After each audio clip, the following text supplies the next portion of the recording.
She's just laying in the bed and she just come out of nowhere like, why do you hate me? And you like, bitch, what the fuck are you talking about? Like, let me throw this plate at you. Excuse of a book. Literally reading this book made me want to shoot myself. Like, literally blow my brains out. I was annoyed. I laughed. I got irritated. I literally wanted to jump off the cliff and kill myself because I cringed so much because of this book. Hey guys, and welcome to my channel. This is your girl Raven here, and today I'm with another video. So this video is actually going to be a review on this book that I am currently reading.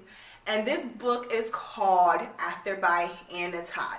This book is supposed to be a fan fiction book based off of the group One Direction.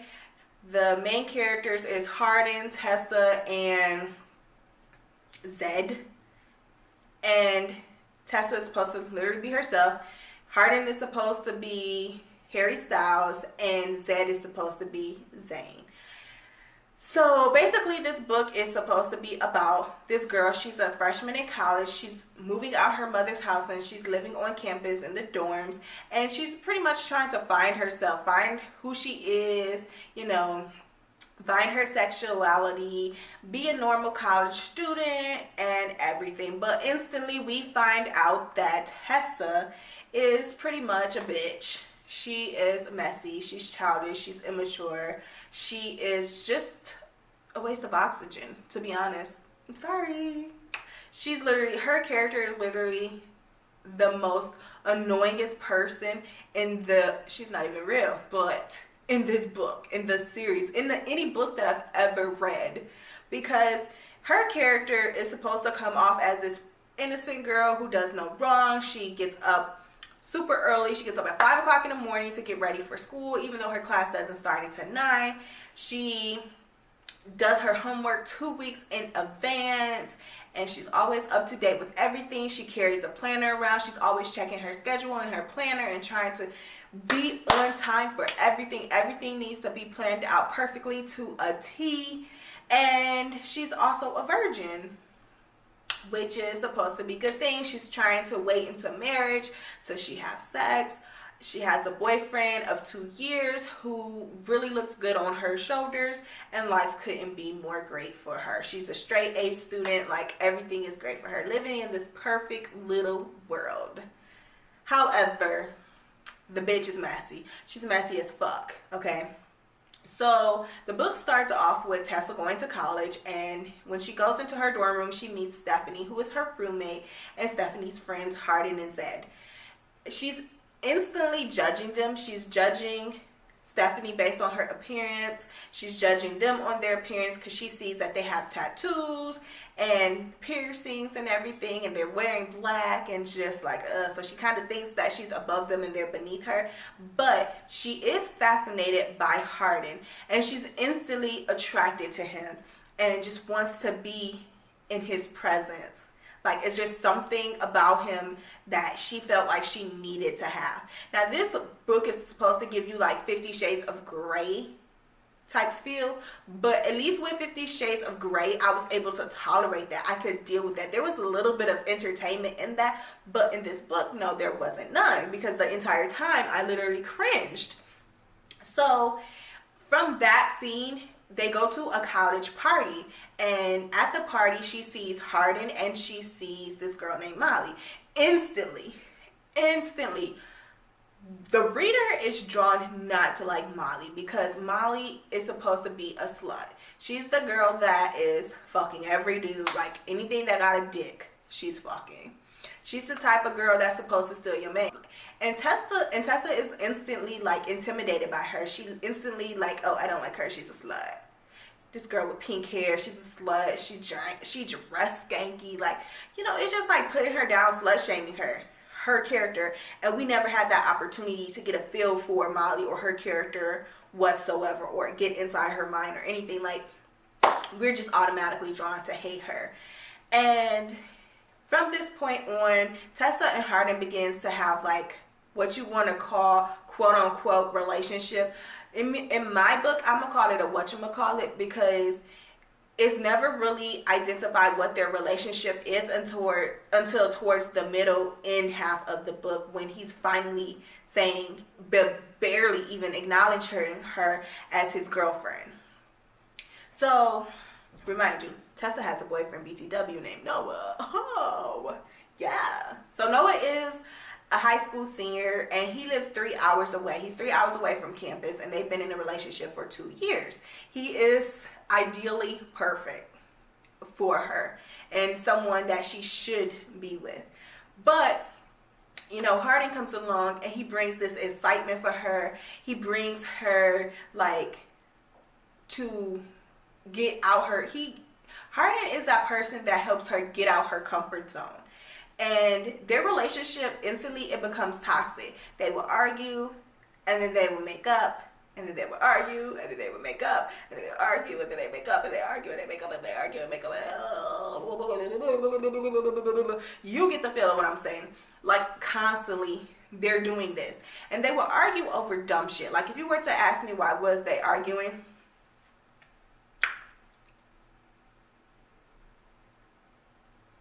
I couldn't even tell. I think it's like page 8 or 9 in this series. And from that moment on until the end of the series, it seems like every freaking page they're arguing and arguing and arguing. And you're just like, oh my gosh, just even talking about it, I'm getting a headache. I think I need an aspirin. So from that point on, it's just like their relationship is instantly toxic. It's like controlling. And Hardin's character is painted as this bad guy. He's a bad boy, you know, someone she's not supposed to be with. He skipped classes. He's abusive. He's like physically, emotionally, and verbally abusive, especially towards her. And then he would like to go and try to blame her for why he's acting the way that he is acting. He's just like, you do this to me and blah, blah, blah, blah, blah, blah, blah, it's your fault and blah, blah, blah, blah, blah. And she just sit there and she takes it. And she gets mad. Sometimes she'll just run off and cry about it and then open her legs. Hardin literally knows how to manipulate her because she is someone that's not sexually active. And any type of sexual encounter she experienced has only been with him. Remind you, she's in a relationship with Noah. So she's experiencing her sexuality and having like sexual encounters and stuff with Hardin for the first time. And he uses that as her weakness so that she could do whatever he wants. And he would do things like, you know, after 2 months of her dating this guy, she moves in with her. And he literally used the excuse that I knew at some point that he was going to say when they moved in together. He got mad, right? He ended up not showing up home one night. And so she confronted him about it. He gets mad about it. And he gets mad at her and everything. And he's like, she's like, Hardin, get out of here. And he's like, what? And she was like, get out. And he was like, I pay the bills here. And it was just like, damn. And it was like, it's the truth, you know. He's holding that over her head. Every single thing that he does, even he brings up the fact, you wouldn't have that internship if it wasn't for my father. Like certain things he's holding over her head and he's using that to control her and to do whatever it is that he wants. With Hardin, it's supposed to be all this passion and lust and everything. And when he says, open your legs, and she's just like, how wide? Like that's literally her character. Like she's really, really ready to just open her legs and give it up. And she tries to sit and say she's a virgin and she wants to wait to marriage, but it just seems like some type of charade that she's playing because she really doesn't want to sleep with Noah. She really doesn't want to be with Noah. She doesn't like him like that, but she loves Hardin. And they literally so quick to throw that word love in it, because now you have Hardin who never says I love you to nobody, not even his mother say I love you. But here comes this girl, and every time they see each other, all they do is they argue and then they fuck. And it's like, oh, I love you.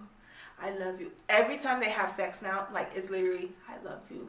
I love you. I love you. I love you. And it's like, okay, whatever. Like, it's annoying. Like, it's not even like believable because their whole relationship is based off of sex. Their whole relationship is built on lust. From the moment they saw each other, they were lusting after each other, and that's what it is. There is no form of love. And she keeps saying like, oh, like, I know he would never physically abuse me, or he wouldn't do that, or it'd be certain times in the book where she's scared because of his reaction or how he's going to act. And that's early on is showing signs of some type of abuse. If she feels scared to even go have a conversation with him because she's worried about how it's going to escalate, it shows this on. And I'm a big believer, like, people show you who they really are when you first meet them, but it's up to you whether or not you're going to acknowledge that. Sometimes we like to be blinded and we could be like, oh, like, she would never do that, and in reality they showed you the signs up front when you first met them that they're like this. Like, this is who they are. The signs is right there. It's just we're so blindsided. And she's supposed to be blindsided by love, but it's never really no love. I feel like hers is like not even like the form of domestic abuse, because at some point in time, this dude is going to be abusive, physically abusive. He already grabbing her, but he's going to be abusive. He was going to beat her ass, right? He is literally going to beat her ass because he's already giving those signs that he's crazy. And she's just like, she is used to being in a controlling relationship. Her mother was controlling. And so now she's used to that. And now she's in a relationship with Hardin, who is controlling and controlling every aspect of her life. And that's what she's comfortable with. And that's what she loves about Hardin. And she keep making this excuse saying he's never going to put his hands on me. He would never do this and he would never do that. And she even admitted, she says she told Noah, she said, he's already emotionally abused me. She acknowledged it, but she didn't find that a reason for her to leave. It was a reason for her to stay. And he would use the fact that he has these nightmares. Everybody in this world has problems, okay? But his problem is with his dad, because his dad was an alcoholic. And because he was an alcoholic, he caused a fight at like a bar or something one time. And those people wanted revenge and found out where he lived and beat his mother. And so he has all this anger and this dream, this experience, like he constantly dreams about and have nightmares about and everything. And so he used that as a way to manipulate her. Okay, so they could be in the midst of an argument. Their arguments never get resolved, BTW, because it always ends with him coming up to her, grabbing her, kissing her on the neck or on the lips, or their pelvics touch. And then it's like their argument just ends. And it's like, wait, nothing was resolved. Or we just come back to this later, but oh, Hardin. And then he's like, I love it when you say my name again. And it's just like,